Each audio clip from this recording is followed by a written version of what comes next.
contract ultimatum in San Francisco has sent shockwaves through the league, and a surprising AFC East team is being pegged as the prime landing spot if a deal is made.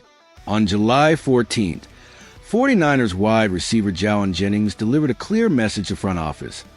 Give me a new contract or trade me.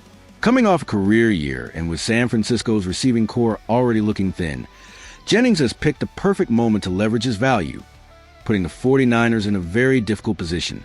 While an extension seems like the most logical outcome, if talks break down, the Miami Dolphins are emerging as a team to watch. Why Miami?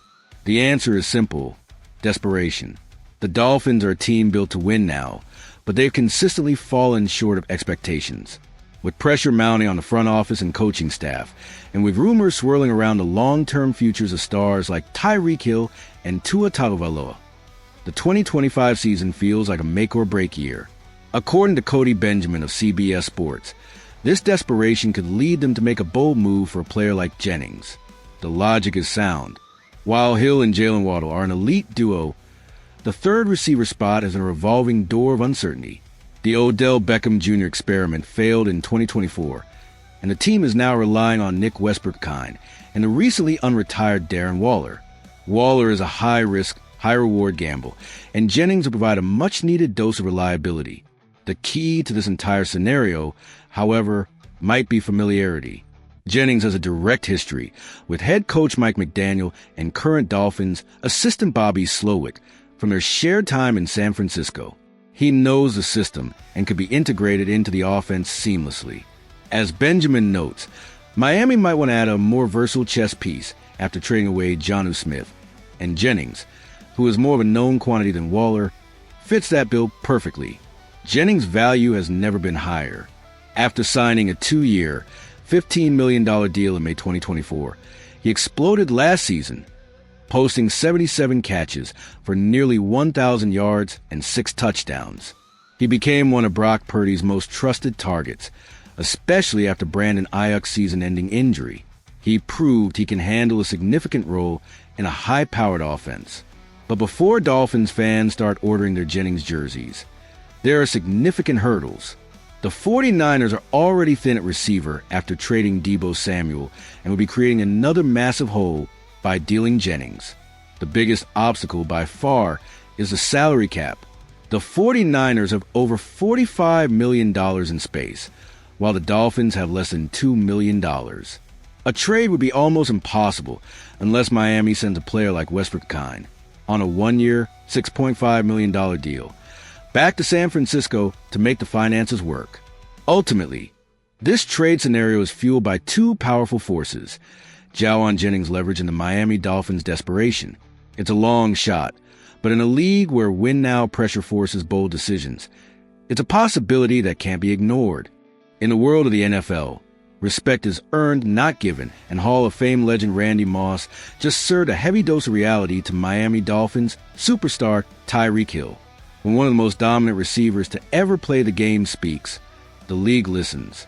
And Moss's recent comments have drawn a firm line in the sand regarding Hill's place among the all-time greats.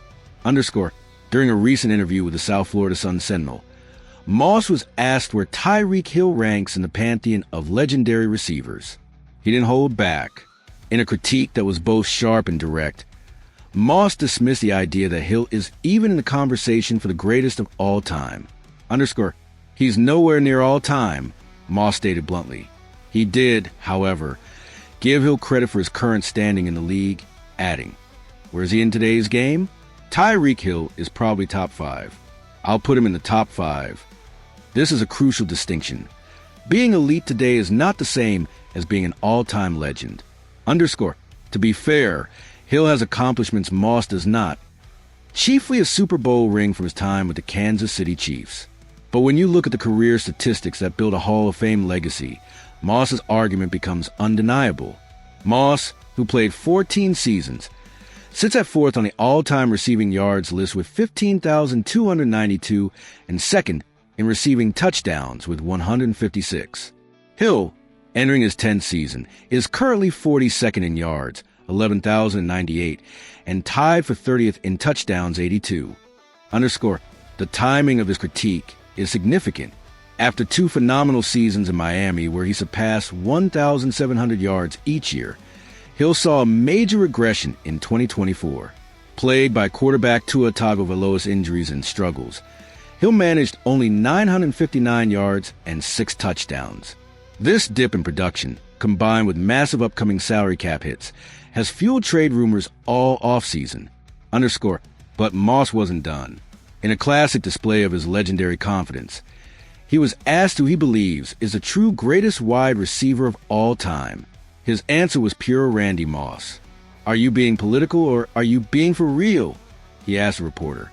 "Because if we're talking politics, we'll say Jerry Rice. If we're talking real football, it's me." This is the ultimate challenge for Tyreek Hill. He is a game-breaking talent, a cheetah whose speed is unmatched. But Randy Moss has laid down the gauntlet. A top 5 player of his era is one thing. An all-time great is another. The numbers don't lie, and Hill has a long way to go. What do you think? Is Randy Moss right to put Tyreek Hill in his place? Or is he underestimating what the Dolphins star can still accomplish? Let us know your take in the comments. For Tyreek Hill, the path forward is clear. The next few seasons will determine whether his legacy is defined by being one of the best of his time, or if he can climb the mountain to be considered one of the best of all time.